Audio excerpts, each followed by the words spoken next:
Muy buenas tardes a todos. Me honra mucho estar aquí con ustedes en la presentación de este libro, Agua y Pueblos Indígenas, que tiene como apellidos esos apellidos incómodos de los que hablaba Pedro, ¿no? Entre la espiritualidad, los derechos humanos y la mercancía. Conocí a Pancho en el año de 1995.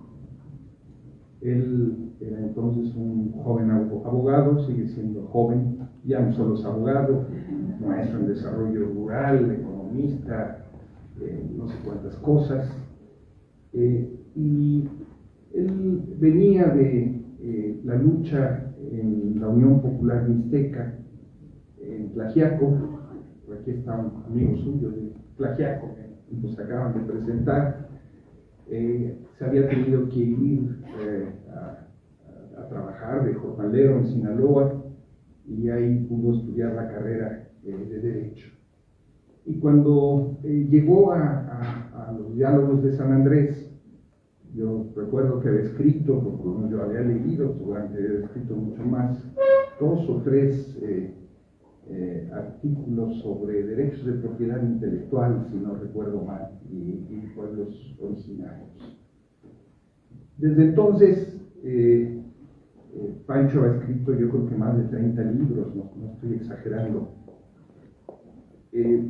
Sus primeros libros eran libros delgaditos. Conforme pasa el tiempo, cada vez van engordando más. Yo creo que la próxima presentación va a ser del directorio telefónico. Es realmente notable. Este es, en sentido estricto, es un libro de libros.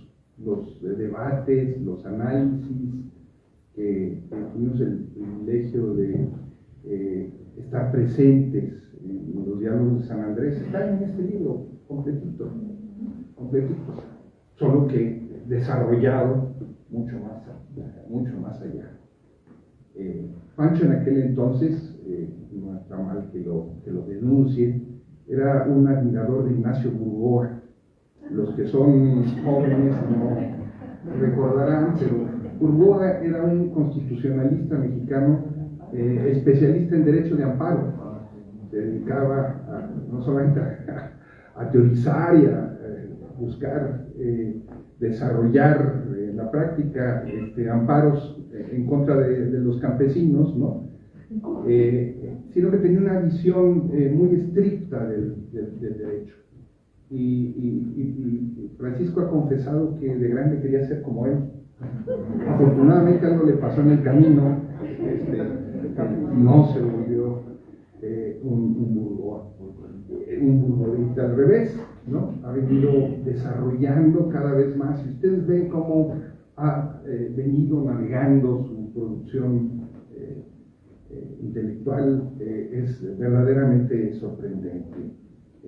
Cuestiones de historia sobre la Mixteca, en el sentido más amplio de la palabra, derechos indígenas, cuestiones sobre las mineras, y ahora nos corona toda esta producción con este libro sobre los pueblos indígenas y el agua, donde se cruzan estas dos cosas. Un poco de contexto para, me parece, calibrar la trascendencia que tiene este libro. México es un exportador de agua. Les dirán, ¿cómo? Es cierto que tenemos que entregarle a Estados Unidos grandes cuotas del río Bravo, y le llaman el río Grande, y luego está toda la negociación con el río Colorado, etcétera, etcétera. Pero más allá de eso, es un enorme exportador de agua. Y de entrada, esa agua que se exporta está ligada a grandes empresas. 1/5 parte del agua que está concesionada en México, esa barbaridad que nos acaba de explicar Pedro, está en poder de tan solo 3.303 empresas, ¿no? O sea, el 1% de los permisos de explotación concentran la 1/5 parte del agua. Mientras que al mismo tiempo, 1 de cada 10 mexicanos no tiene acceso a agua potable. Así de sencillo y de dramático es el panorama. Esta agua tiene distintos usos. Alrededor del 76% se destina sobre todo a la agricultura, fundamentalmente a la agricultura industrial, no a la agricultura de milpa, ni a la agricultura temporalera, por supuesto. El 14% al abastecimiento público, el 5% se utiliza para generar electricidad y el 5% tiene que ver con el autoabastecimiento de las industrias que están al pie de los ríos y que las toman para sus distintas necesidades industriales. Cada vez que se habla del campo mexicano se nos quiere presentar el modelo agropecuario como exitoso, ¿no? Sale el secretario de Agricultura, pueden ponerle el nombre que quieran, ¿no? Dicen siempre lo mismo a lo largo de los años, ¿no? Y nos muestra el gran éxito que ha tenido este modelo agroexportador y cómo México es una potencia agrícola en forma. Siempre se les olvida contar la segunda parte del asunto, el lado oscuro de la luna, ¿no? Como también tenemos que importar el maíz que comemos, el trigo que comemos, los frijoles que comemos, etcétera, etcétera. Pero resulta que solamente 6 productos agrícolas concentran el 45% de esa exportación agrícola. Casi la mitad se concentra en esos 6, que son cerveza, tequila, son artículos de primera necesidad, como ustedes saben, aguacate, carne, ganado bovino, berries y jitomate. Eso es lo que exportamos.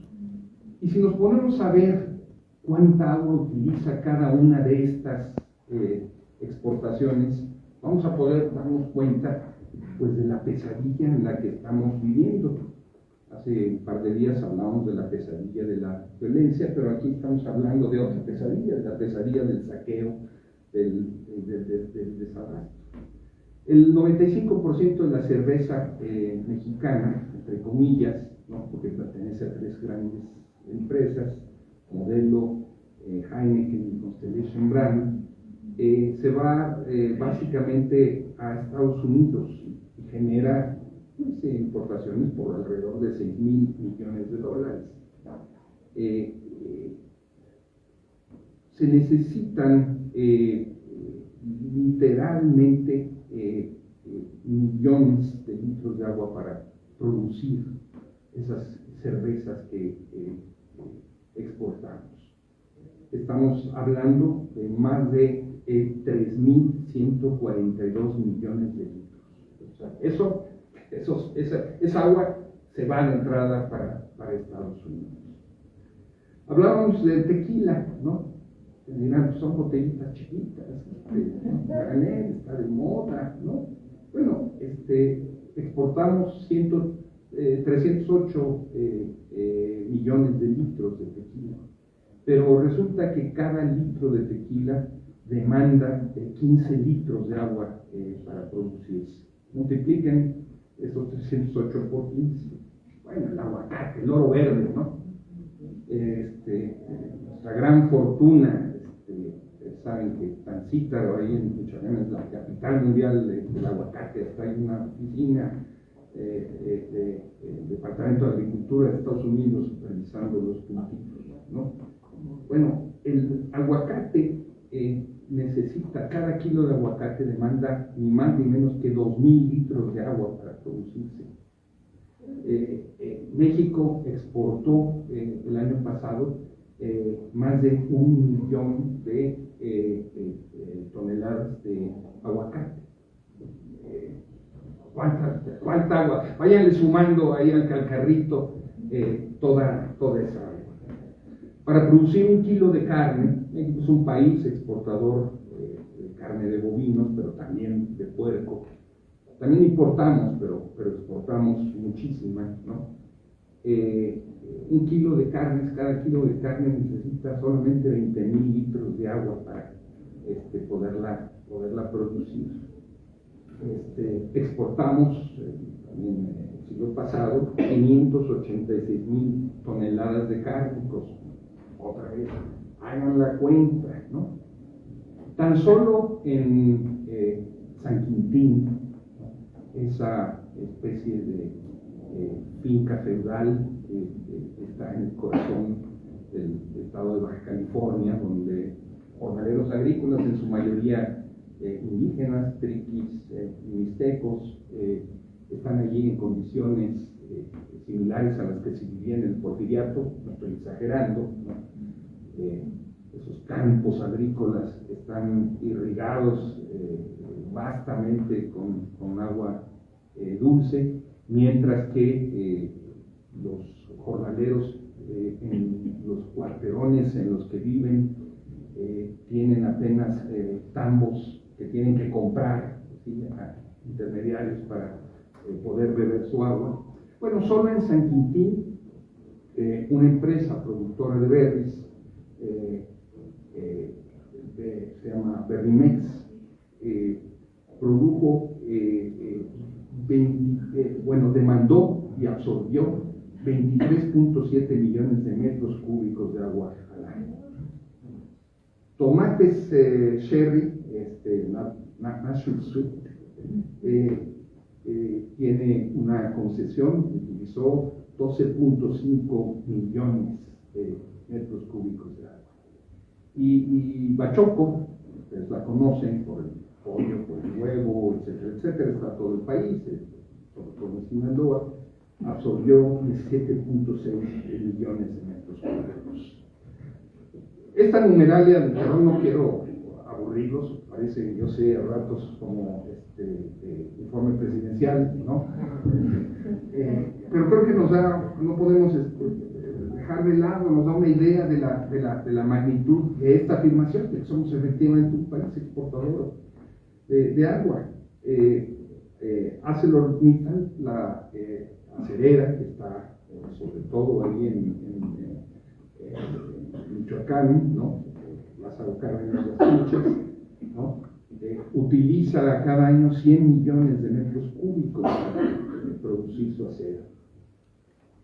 Volkswagen utiliza por cada auto que fabrica 2.72 metros cúbicos, y exportamos, no solo de Volkswagen, 2.22 millones de automóviles. Podría seguir con esto, pero este es nuestro modelo, este es el modelo que se presenta como exitoso y que ha estado intacto a lo largo de estos 5 años. No se le ha tocado ni un cero. Ese modelo agroexportador, esa industria maquiladora para la exportación, no estoy hablando de minería, todos salvo el de ArcelorMittal, que es todavía más horroroso, nos da una idea de la cantidad de agua que necesita. Bueno, ¿cuáles han sido entonces las consecuencias de esta explotación salvaje? Bueno, las consecuencias es que vivimos una situación de enorme devastación. Ahora las enumero. ¿Quiénes son los principales contaminadores del agua? Son básicamente 6 actores empresariales. Para empezar, Pemex, una empresa del Estado que no ha tomado medidas de impacto ambiental.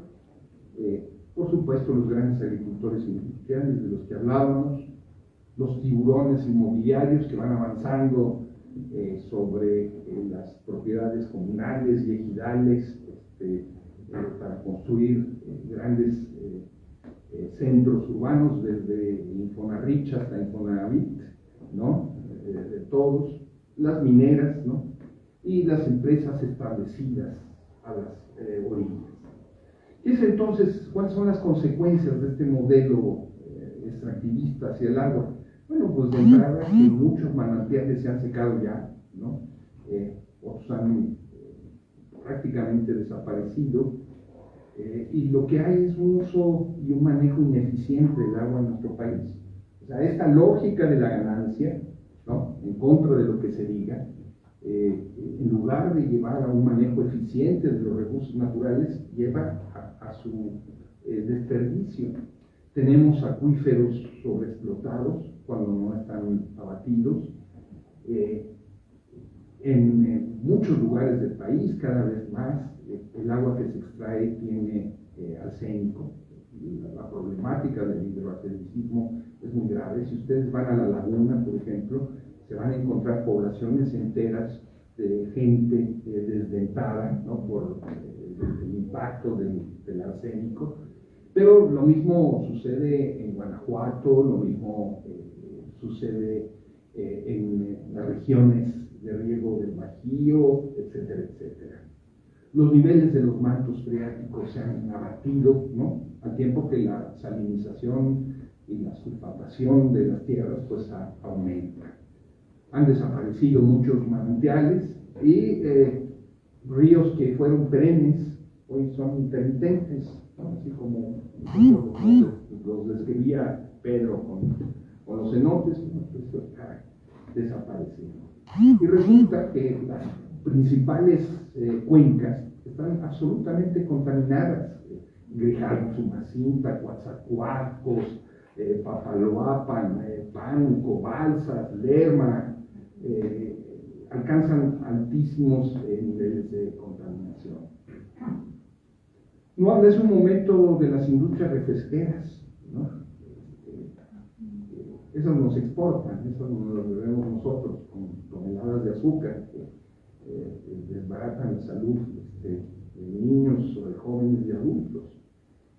Solo para dar el mapa completo, Coca-Cola dispone de concesiones por 52.800 millones de metros cúbicos.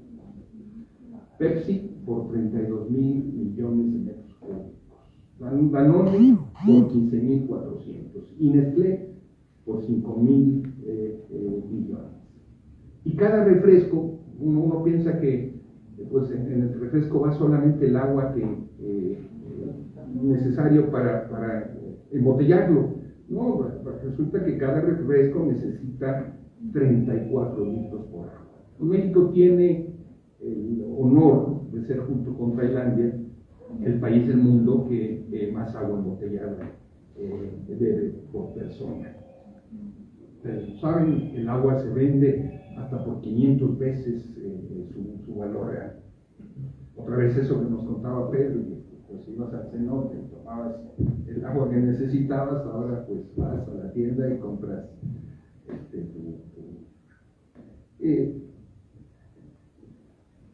Francisco explica muy bien cómo se va dando este proceso de desamortización, ¿sí?, un bien nacional, y cómo pasa a manos privadas.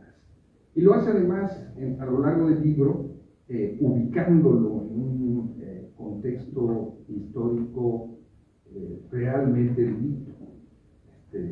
Se va a la colonia, llega la reforma, llega la Revolución del 10-17, se va a las leyes especiales, hay un recorrido legal, hay un recorrido también social y comunitario, ¿no? Y él organiza el libro en este contexto general de devastación, en torno a 6 grandes capítulos. El primero, donde aborda la problemática de los pueblos indígenas. Y se mete ahí en camisa de 11 varas. Ya me imagino que los mapuches ginerín van a estar en contra de todo lo que dices, ¿no? Toda esta expresión, toda esta corriente dentro del movimiento indígena que tiende a desautorizar la presencia de los pueblos originarios dentro del Estado-Nación, ¿no? Francisco dice, no, a ver, están aquí, ejercen su derecho a la libre determinación interna y a la autonomía como parte de ese derecho a la libre determinación, en fin. O sea, se mete en serio a este debate que está ahí y que también está afuera hoy alrededor de que si Xochitl y sus huipiles y sus gelatinas que son indígenas o no lo son. Segundo, le entra el tema de la confusión de los territorios. Y para mi sorpresa, desconcierto, lo aborda como lo aborda precisamente Pedro. Justo, porque Pedro dice, nos fusiló Francisco sin saberlo, todo lo que nosotros hacemos lo está diciendo. O sea, es una dimensión, confieso mi ignorancia, para mí desconocida, ¿no? De cómo la espiritualidad es un instrumento para construir el territorio, y cómo demarca los territorios. Ahí está muy bien explicado. Él se lava las manos desde el principio y dice, bueno, yo aquí camino con los dos pies, no dejo de darle la importancia al conocimiento científico, pero los saberes populares también tienen su importancia y no vamos a discutir aquí quién tiene más jerarquía, ¿no? Y los entremezcla a lo largo del libro, y uno se queda diciendo, a ver, ¿qué dirían sus colegas o qué dirán sus colegas del Colegio de San Luis cuando lean estas cosas, ¿no? Lo van a acusar de chamán o de pachamanismo, no lo sé, pero se mete a ese. La tercera y el cuarto capítulo tratan precisamente de la problemática del agua.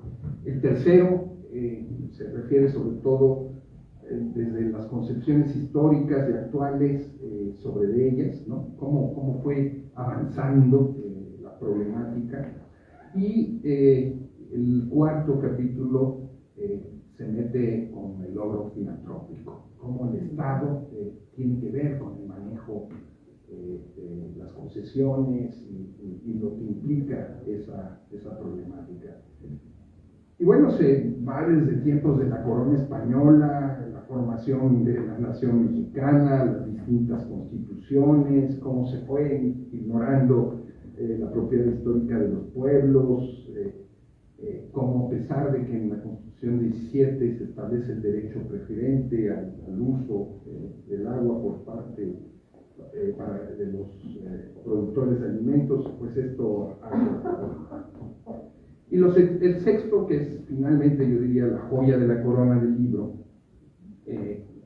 nos da un mapa muy completo de las resistencias en la lucha por el agua de comunidades y pueblos, etcétera, etcétera. En todo este vamos a decir, rompecabezas que va armando, porque es un verdadero rompecabezas, ¿no? Donde, como les decía hace un momento, cruza historia con derecho, con antropología, se mete a debates muy relevantes, ¿no? Como el del colonialismo interno, la condición colonial de los pueblos originarios, como la construcción del mismo concepto de pueblo, hace todo un análisis semántico, ¿no? Recurre a los diccionarios para escudriñar en todo eso. Todo esto para concluir que me parece que el libro es una excelente herramienta que tienen los pueblos y todos aquellos que luchan por la defensa del oro azul, ¿no? Así también se le llama el agua, ¿no? Hoy en día en nuestro país. Creo que muy pocos trabajos tienen la erudición, la vastedad y la problematización de el cruce de caminos entre pueblos indígenas y agua como este libro. Hay que leerlo y hay que utilizarlo en todas estas luchas de resistencia que a lo largo del país se están desarrollando. Felicidades.